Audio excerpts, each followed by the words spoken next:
maka Anda butuh berapa Ramadan lagi untuk bisa bagus di hadapan Allah Subhanahu wa taala.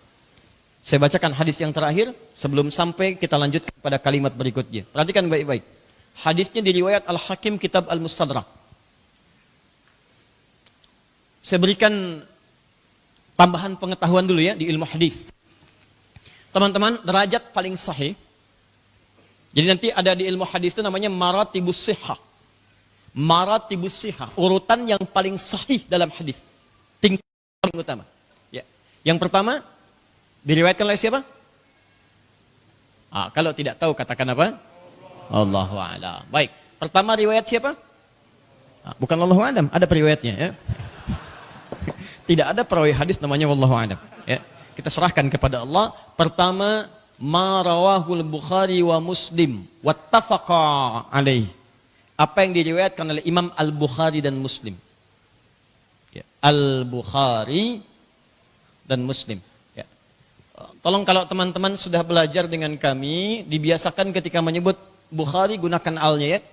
Gunakan al-nya. Ya, jadi Al-Bukhari. Kalau menyebut Bukhari juga tidak apa-apa sebetulnya. Tapi kalau kelihatan lebih paham, itu gunakan al. Ya, karena nama aslinya Muhammad, masih ingat? Punya bapak namanya Ismail, punya kakek namanya Ibrahim, kakek buyutnya Al-Mughirah, yang buyutnya Al-Bardizbah. Tinggal di Kecamatan Ju'fa, Kabupaten Bukhara, Provinsi Khorasan, negara Uzbekistan sekarang. Setiap menunjuk pada daerah, maka gunakan al di depannya, ujungnya ganti dengan i. Muhammad berasal dari Bukhara, maka dikenal dengan Al-Bukhari. Muhammad berasal dari Tirmidz, maka dikenal dengan At-Tirmidzi. Jelas ya? Baik. Pak Dadang berasal dari PTM, Pondok Timur Mas, maka boleh anak Dadang misalnya Al-Pondok Timur Masi. Ya. Al-Pekayoni Al-Jaka Setiai. Ya. Al-Bekasi. Ini urutan nomor 1. Nomor 2. Ma rawahul Bukhari, yang diriwayatkan oleh Imam Al-Bukhari saja. Ya. Jadi yang pertama Imam Al-Bukhari dan Muslim, Bukhari dan Muslim, Bukhari dan Muslim, sepakat keduanya. Jadi kalau Imam Al-Bukhari dengan Muslim sudah sepakat, itu urutan nomor 1. Ya. Ada istilah lain. Pernah dengar kalimat ini? Rawahus syaikhan. Rawahus syaikhan, rawahus syaikhan. Jadi kalau sudah ada syaikhan, syaikhan itu artinya Al-Bukhari dan Muslim. Saya berikan pengetahuan tambahan. Syaikhan. Ya. Syaikhan, rawahus syaikhan. Ini. Di syaikh itu, di Arab, itu bisa menunjukkan 2 makna, paling sedikit. Yang pertama, menunjuk pada sosok yang dihormati dengan kadar keilmuannya. Walaupun dia masih muda, 20 tahun, 25 tahun, tapi dipandang punya ilmu. Maka orang Arab akan memanggilnya dengan syekh. Syekh, syekh, syekh. Menunjuk penghormatan pada kadar keilmuannya. Paham? Yang kedua, menunjuk pada kematangan usia. Jadi kalau sudah sepuh, walaupun ilmunya standar, tapi pengalaman hidup banyak. Maka dipanggil dengan syekh. Syekh, syekh. Ya syekh. Ya. Aina tadhhab. Ini menunjukkan, itu ada orang kalau bukan dihormati, karena pengetahuan yang dia dapatkan, atau ingin penghormatan tertentu, atau menunjukkan orang itu sudah dianggap senior, sepuh. Jelas ya? Paham sampai sini? Baik. Tapi kalau dalam ilmu hadis, syaikhan itu menunjuk pada 2 orang syekh. 1 syekh disebut syekh. Jelas? 2 disebut syaikhan. 3 atau lebih disebut dengan syuyukh. Jamak dari ini semua disebut dengan masyayikh. Masyayikh, masyayikh, masyayikh, kumpulan para syekh. Paham? Antum pernah dengar istilah masyayikh, masyayikh? Kumpulan para syekh yang punya ilmu-ilmu yang baik atau orang-orang yang disepuhkan. Kalau 2 orang di ilmu hadis, syekh 1, syaikhan 2, artinya Bukhari dan Muslim. Al-Bukhari dan Muslim. Imam Al-Bukhari dan Imam Muslim. Awas, jangan yang lain. Karena nanti orang Jawa dengan orang Sunda itu pernah bertemu keduanya, kemudian membuat salah satu hadis. Hadis yang dimaksudkan untuk memberi contoh betapa banyaknya menyebar hadis-hadis palsu. Jangan coba-coba, awas, hati-hati. Orang yang mencoba mencatut nama Nabi, seakan-akan dia sudah pesan kafling di neraka.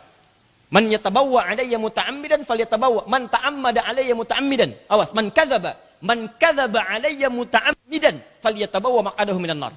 Orang yang sengaja mencatut namaku, berdusta atasku, maka dia seakan-akan sudah pesan tempat 1 kafling di neraka.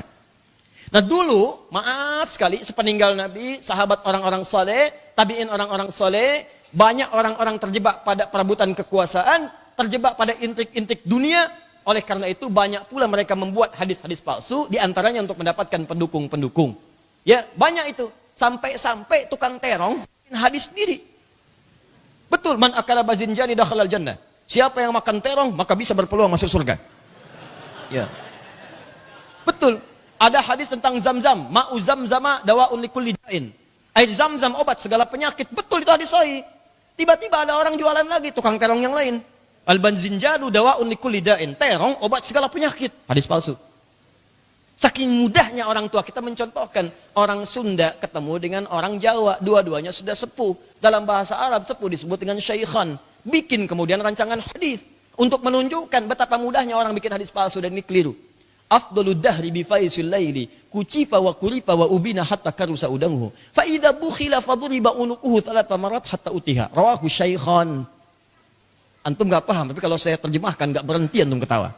Afdalud dahri, dahar yang paling afdal, bi faisil laili dengan pais lele, kucipa kasih kecap sedikit, wa kurifa tambahin kerupuk, hatta karusa udanguhu sehingga terasa udangnya. Fa idza bukhila apabila kebehelan keselak, faduriba funukuhu maka pukullah punduknya talata marat 3 kali hatta utiha sampai utah muntah. Rawahu syaikhan. Jadi asalnya kalau disebutkan syaikhan ini Al-Bukhari dan Muslim. Nanti dalam kajian ilmu mustalah hadis antum akan dapatkan hal yang seperti itu. Contoh-contoh orang sengaja memasukkan hadis. Hati-hati, mencatut nama Nabi resikonya pesan kafling di mana? Kenapa ringan sekali mengucapkan neraka? Hati-hati. 2 Al-Bukhari dan menyendiri syaratnya 3. Apa yang diriwayatkan oleh Imam Muslim saja. Marawahu Muslim. Wan farada alaihi dan beliau sendiri meriwayatkannya. Al-Bukhari, Muslim, Imam Al-Bukhari, Imam Muslim. Nah, sekarang perhatikan baik-baik. Imam Al-Bukhari manusia bukan? Kalau manusia berarti ada batas usia kan? Batas usia dalam Al-Quran disebut dengan ajal namanya. Quran surah 7 ayat 34. Walikulli ummatin ajal. Setiap umat ada ajalnya, batas usianya. Fa idza jaa ajaluhum la yastakhiruna sa'atan wa la yastaqdimun. Kalau sudah tiba ajalnya, maka Anda tidak bisa memilih. Bisa Anda mohon tapi nggak akan dikabulkan. Nggak mungkin, mustahil bisa Anda majukan, tidak juga bisa Anda mundurkan. Selesai. Paham? Maka Imam Al-Bukhari punya batasan, beliau wafat. Kalau sudah wafat, mustahil beliau kemudian bisa mencari hadis lagi. Bahkan semasa hidupnya, kan punya keterbatasan. Zaman Imam Al-Bukhari, nggak ada pesawat, nggak ada bis, nggak ada motor, nggak ada mobil, nggak ada Google, nggak ada handphone, nggak ada smartphone. Jadi nggak bisa mengakses secepat kita sekarang. Harus jalan. Tidak semua tempat bisa dikunjungi. Yang tidak didapatkan oleh Imam Al-Bukhari, muridnya Imam Muslim kemudian mendapatinya. Kumpulkan. Ini muridnya Imam Al-Bukhari. Nyatu keduanya. Kemudian Al-Bukhari selesai, Muslim selesai. Ketika dua-duanya meninggal, ini kan yang paling utama.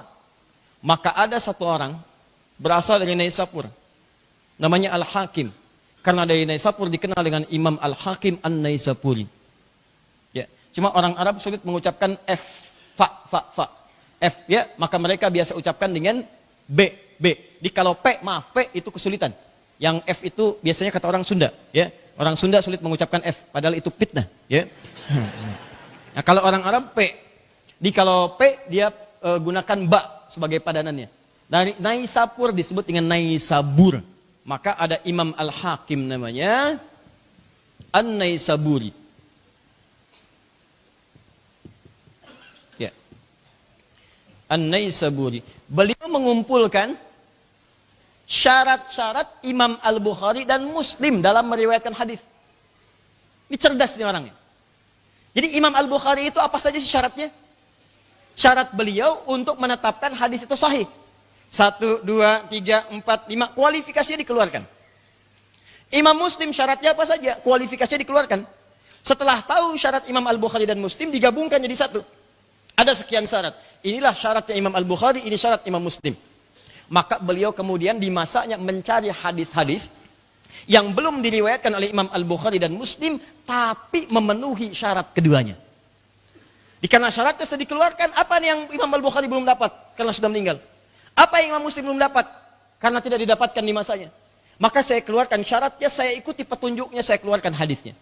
Begitu didapatkan hadis-hadisnya, maka disusulkanlah kemudian pada hadis-hadis yang telah diriwayatkan oleh Imam Al-Bukhari dan Muslim sebelumnya. Dalam bahasa Arab, sesuatu yang disusulkan disebut dengan mustadrak. Maka kitab ini dikenal dengan kitab Al-Mustadrak, karya Imam Al-Hakim An-Naisaburi. Al-Mustadrak. Jadi kalau teman-teman misalnya mendapati kitab judulnya Al-Mustadrak, maka kitab ini isinya kitab sahih, syaratnya sesuai dengan Al-Bukhari dan Muslim. Di antara apa yang diriwayatkan itu, pernah kemudian beliau sampaikan, haddatsana qala Rasulullah sallallahu alaihi wasallam. Rasulullah sallallahu alaihi wasallam pernah bersabda. Awas, hati-hati. Saat beliau hina yas'adu 'alal mimbar, saat beliau akan naik ke atas mimbarnya untuk memberikan kemudian mau'izah hasanah. Tiba-tiba ketika naik pada gundakan yang pertama, tangga Nabi kan mimbarnya ada gundakan tuh, 1, 2, 3 ke atas. Begitu naik pada gundakan yang pertama, turun malaikat mengatakan, perhatikan kalimatnya, awas, fokus baik-baik. Bu'dan liman adraka ramadhana falam yughfar lahu. Allahu akbar. Di riwayat lain, raghima anfu rajulin. Raghima anfu rajulin man adraka ramadhana falam yughfar lahu. Riwayat yang pertama bu'dan. Bu'dan itu artinya jauh, sejauh-jauhnya. Kalau jauh dalam istilah hadis Nabi sallallahu alaihi wasallam, bahkan dalam Al-Qur'an kalimat bu'dan itu kalau sudah disebut bu'dan artinya jauh dari kebaikan. Jauh dari rahmat Allah, ya, jauh dari berkah Allah, jauh dari ampunan Allah, jauh dari kemuliaan Allah. Jadi kalau sudah bu'dan sejauh-jauhnya. Di bahasa Arab itu gini, ada ba'id, ada bu'dan, itu beda. Kalau ba'id jauh tapi masih mungkin kelihatan. Ya, mukamu jauh, wajhuka ba'id. Ya. Tapi masih kelihatan dari sini. Tapi kalau sudah bu'dan, sejauh-jauhnya, enggak kelihatan. Enggak kelihatan tuh. Anda bayangkan ya, bu'dan itu tingkat paling tinggi. Jadi ada ba'id, ada bu'dan. 4. Ba'id jauhkan tapi masih nampak. Ba'id sa'an nih, tolong jauhkan jam dari saya. Tapi saya masih lihat. Masih lihat. Saya robah. Misalnya as-sa'a ba'ida anni. Jamnya jauh dari saya, ba'id. Jauh, lebih jauh dari yang tadi tapi masih nampak. Tapi kalau saya katakan pakai alif, ba'id as-sa'a anni. Tolong jauhkan jam itu sejauh-jauhnya dari saya nggak pengen lihat lagi. Saya nggak pengen lihat lagi. Jadi masih ada, pengen dijauhkan, nggak pengen lihat lagi. Ya, sama persis dengan Anda gini. Anda punya dosa, punya banyak salah. Anda pengen jauhkan diri Anda dengan kesalahan itu. Nggak pengen lihat lagi sejauh-jauhnya. Kalau bisa nggak usah ketemu seperti timur dengan barat. Maka Anda katakan, Allahumma ba'id baini wa baina khatayaya kama ba'adta bainal masyriqi wal maghrib. Pakai alif, ba'id dalam salat. Ya Allah, hamba mohon ya Allah. Kalau hamba meninggal dalam salat ini sekarang ya Allah, makanya kata Nabi sallu salatan muwadda'. Salatlah kalian seperti halnya kalian menjadikan salat itu terakhir bagi kalian. Seakan-akan kalian akan wafat dalam salat itu. Itu isyarat di Quran surah kedua ayat ke-46. Alladzina yadhunnuna annahum mulaqu rabbihim wa annahum ilaihi raji'un. Orang khusyuk dalam salat itu adalah orang yang merasa akan menghadap Allah dan mungkin dia wafat pada saat itu kembali kepada Allah Subhanahu wa taala. Maka ketika dia bertakbir, seakan-akan takbir terakhir dalam hidupnya, dia katakan, ya Allah, kalaupun sekarang saya wafat dalam sholat, mohon ampuni dosa saya. Dan jauhkan saya, ya Allah, dari semua kesalahan saya. Sehingga tidak saya bawa lagi menghadapmu di hari kiamat. Saat engkau buka, فَمَنْ يَعْمَلْ مِثْقَالَ ذَرَّةٍ خَيْرًا يَرَهُ وَمَنْ يَعْمَلْ مِثْقَالَ ذَرَّةٍ شَرًّا يَرَهُ. Sekecil apapun yang buruk akan ditampakkan. Maka mohon sekarang, ya Allah, ampuni dosa hamba, jauhkan hamba dengan kesalahan yang pernah hamba perbuat, hamba gak ingin lihat lagi. Seperti engkau jauhkan timur dengan barat yang tidak pernah bertemu. Pasti paham kita. Kalau sholat Anda begitu, bisa menangis Anda. Kan selama ini banyak orang sholat, tapi gak ngerti yang dibaca. Dibaca-baca, tapi dosa masih tetap. Itu kan yang aneh. Anda katakan di Abu Daud nomor hadis 857, fayaqulu Allahu Akbar. Orang sholat mengatakan Allah yang maha besar. Artinya dunia kecil semua. Allahu Akbar, hanya engkau yang besar ya Allah, dunia saya buang semua ke belakang. Mobil kecil, rumah kecil, gaji kecil, pekerjaan kecil, hanya engkau yang akbar. Ini kan aneh. Lisannya Allahu Akbar, tapi tangannya WhatsApp Akbar. Facebook hu akbar, telepon hu akbar. Ini yang bikin seringkali salatnya nggak khusyuk. Nah maka poin terbesarnya, ini nomor 3, tolong jauhkan ya Allah sejauh-jauhnya. Kalau sudah jauh nggak nampak, nggak kelihatan sama sekali, bu'dan namanya. Dan kalau sudah bu'dan, nggak akan dekat lagi. Lihat kata Nabi, bu'dan. Ini malaikat yang bicara. Malaikat Jibril datang kepada Nabi mengatakan bu'dan, sangat jauh dari rahmat Allah, sejauh-jauhnya, dan nggak datang tuh rahmat pada dia. Nggak datang ampunan pada dia, tidak datang berkah pada dia. Siapa orang ini? Liman adraka ramadhana falam yughfar lahu. Orang yang sudah mendapati di bulan Ramadan, sampai ke bulan Ramadan, tapi tak mampu diampuni dosanya di bulan itu. Maka orang itu seakan-akan jauh dari Allah sejauh-jauhnya. Saya sering katakan begini, banyak orang-orang saleh wafat menghadap Allah sebelum datang Ramadan. Karena boleh jadi menurut Allah cukup bekalnya, sehingga dia tidak mendapatkan kesempatan Ramadan. Dan kita diberikan kesempatan oleh Allah untuk mendapatkan itu saat yang lain merindukannya. Sahabat itu, teman-teman, itu sering menangis karena pengen dapat Ramadan. Baru selesai Ramadan, dan nangis, ya Allah, kalau perlu ya Allah, kalau bisa setiap hari Ramadan. Mereka pengen Ramadan, wafat nggak dapat. Antum dikasih, nggak dimanfaatkan. Bu'dan, kata Jibril. Jauh nih orang. Nggak dapat nilai-nilai kebaikan. Apa kata Nabi? Perhatikan. Perhatikan kata Nabi. Amin. Kabulkan ya Allah. Biasanya Nabi yang berdoa, malaikat yang amin. Ini malaikat yang doa, Nabi yang amin. Anda bayangkan. Biasanya Nabi yang doa, malaikat yang amin. Ini malaikat yang doa, Nabi yang amin. Di riwayat lain, raghima'an furajulin. Raghima'an furajulin. Penuh kotor wajah seseorang. Hidungnya tercela. Di Arab itu kalau orang sudah perjalanan jauh, kumel, dekil, ya nampak di hidungnya kotoran debu-debu, itu isyaratnya raghima'an furajulin. Ya, orang-orang yang penuh dengan kotoran. Jadi diibaratkan orang yang sampai ke Ramadan, tapi nggak mampu diampuni, itu kotorannya numpuk dalam dirinya. Makanya kurang apa lagi? Ini sebelum Ramadan disiapkan diri kita. Jadi jangan sampai masuk ke Ramadan, antum nggak punya bekal. Nggak dapat antum itu. Itu satu di antara 3. Ya. Ada 2 lagi. Apa yang 2 selanjutnya? Tunggu pengumuman, jangan buru-buru. Ya. Karena yang terkait dengan pembahasan kita cuma yang ini. Ya.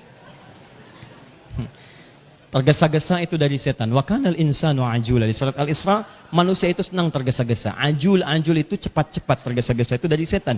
Bahasa Inggrisnya quick. Nah itu ya.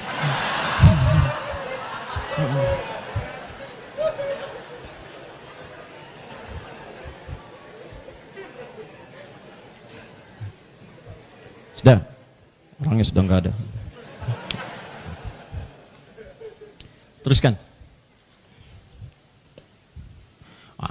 Jadi kalau sudah disampaikan syahrul Ramadan, bayangkannya gini 2. 1, ada ampunan dari semua dosa. Yang kedua, kalau nggak diampuni, antum kotor di hadapan Allah. Malaikat nggak suka lihat antum. Hati-hati karena yang datang malaikat dan Nabi mengaminkan itu. Jadi jangan sampai kita mendapati Ramadan tapi tidak mendapatkan peluang itu. Semoga kita mendapati peluang yang terbaik dari Allah Subhanahu wa taala.